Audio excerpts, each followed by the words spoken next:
दुनिया की सबसे फेमस पेंटिंग है मोनालिसा, जो अपनी ब्यूटी और कीमत के लिए जानी जाती है। मगर मोनालिसा के बाद दुनिया की दूसरी सबसे फेमस पेंटिंग है द लास्ट सपर। ये दुनिया की सबसे ज़्यादा एडमायर की जाने वाली और सबसे ज़्यादा स्टडी की जाने वाली पेंटिंग है। इस पेंटिंग को भी इटली के जीनियस लियोनार्डो दा विंची ने ही बनाया था। वीडियो को एंड तक ज़रूर देखना। इस वीडियो में आप द लास्ट सपर पेंटिंग से जुड़ी 12 ऐसी बातें जानोगे जो आपने कभी नहीं सुनी होगी। नंबर 12, ये पेंटिंग आपको किसी म्यूजियम में बाकी पेंटिंग्स की तरह नहीं मिलेगी। इटली के मिलन शहर के एक कॉन्वेंट जिसका नाम है सेंटा मारिया डेले ग्रेजी के डाइनिंग हॉल की एक दीवार पर दा विंची ने इस पेंटिंग को बनाया था। नंबर 11, अब जानते हैं कि दा विंची ने इस पेंटिंग का नाम द लास्ट सपर क्यों रखा। वेल, द लास्ट सपर का मतलब है अंतिम भोजन।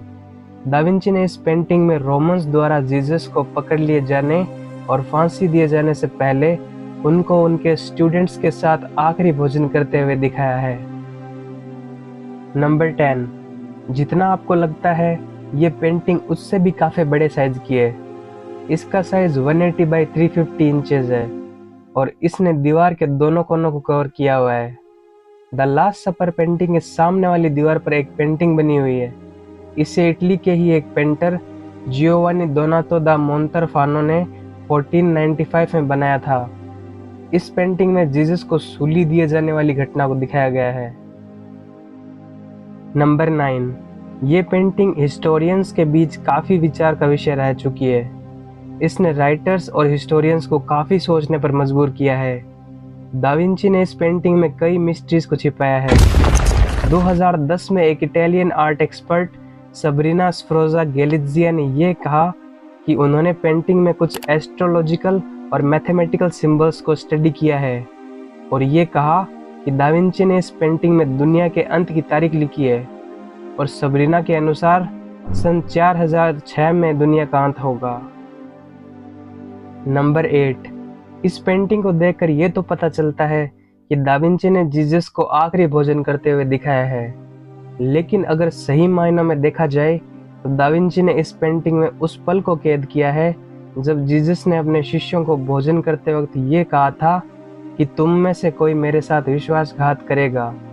और ये सुनकर सभी स्टूडेंट्स परेशान हो जाते हैं और एक दूसरे को देखने लगते हैं। दा विंची ने दिखाया है कि जीसस के स्टेटमेंट से सभी को एकदम से झटका लगता है और उन्हीं के कंडीशंस को दा विंची ने इस पेंटिंग में उतारा है, जो कि इस पेंटिंग को और भी ज़्यादा ब्यूटीफुल बनाती है।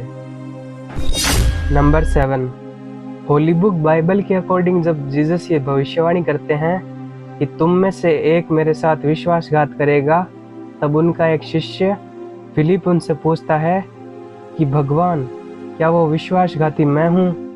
तब जीसस बोलते हैं कि उनका विश्वासघाती उनके साथ ब्रेड को उठाएगा। और ये सुनते ही उनका एक शिष्य जेम्स द ग्रेटर अपने हाथों को जल्दी से पीछे कर लेता है और वहीं उनका दूसरा शिष्य जूडस का ध्यान पीटर और जॉन की बातों से डिस्ट्रैक्ट हो जाता है और वह ब्रेड उठाने के लिए प्लेट की तरफ हाथ बढ़ा देता है और उसी टाइम जीसस भी अपना हाथ ब्रेड को उठाने के लिए बढ़ाते हैं।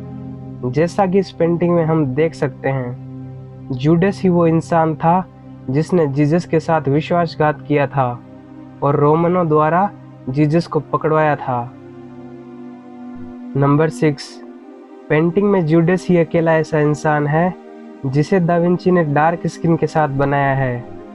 पेंटिंग में ये भी दिखाया गया है कि उसके हाथ में पैसों से भरा पाउच है जो उसे जीसस के साथ विश्वासघात करने के लिए रोमनों द्वारा दिए गए थे। ये कहा जाता है कि जब पेंटिंग में जूडस का चेहरा बनाने का वक्त आया तो दा विंची मिलन सिटी के जेलों में ऐसे क्रिमिनल को ढूंढने गए जो चेहरे से ही काफ़ी बदसूरत विश्वासघाती लगता हो, और जब उन्हें ऐसा व्यक्ति मिला तो उसी के चेहरे को जूडस का चेहरा दिया गया। जीसस के साथ विश्वासघात किए जाने से आज जूडस का नाम गद्दार का पर्यायवाची बन चुका है।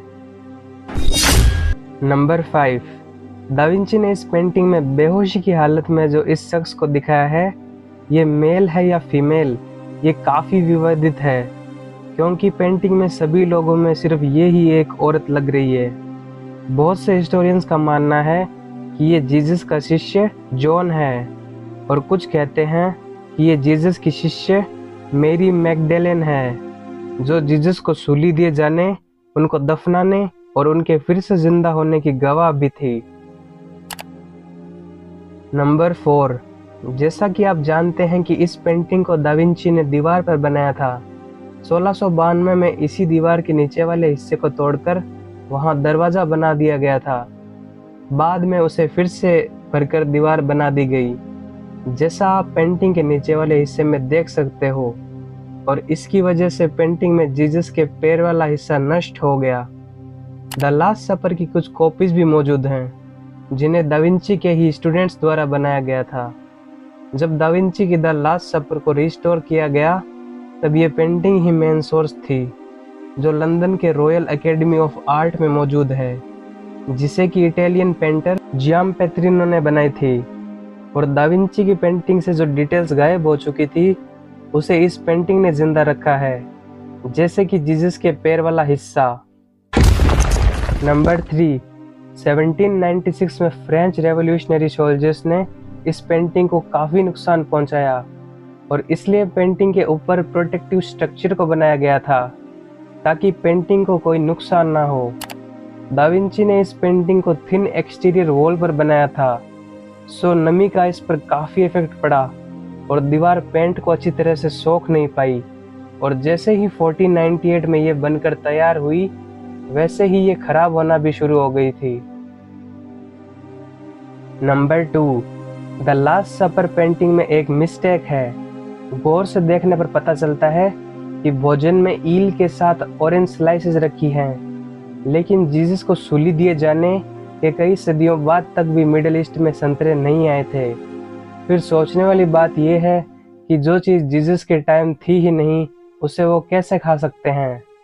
वेल, दा विंची के टाइम में ईल के साथ ऑरेंज स्लाइसेस खाना इटली में एक कॉमन डिश थी और इसीलिए दा विंची ने पेंटिंग में इस डिश को बना दिया था। नंबर 1, आज जो पेंटिंग इटली के चर्च में है, वो दा विंची की बनाई पेंटिंग नहीं है।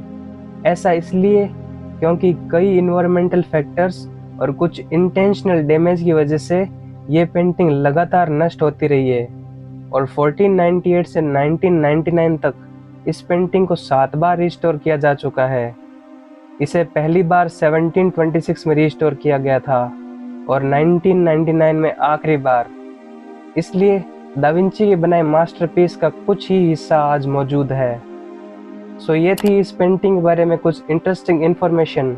वीडियो आपको कैसी लगी कमेंट में ज़रूर बताना और ऐसी ही और अमेजिंग वीडियोस के लिए चैनल को सब्सक्राइब भी कर लेना।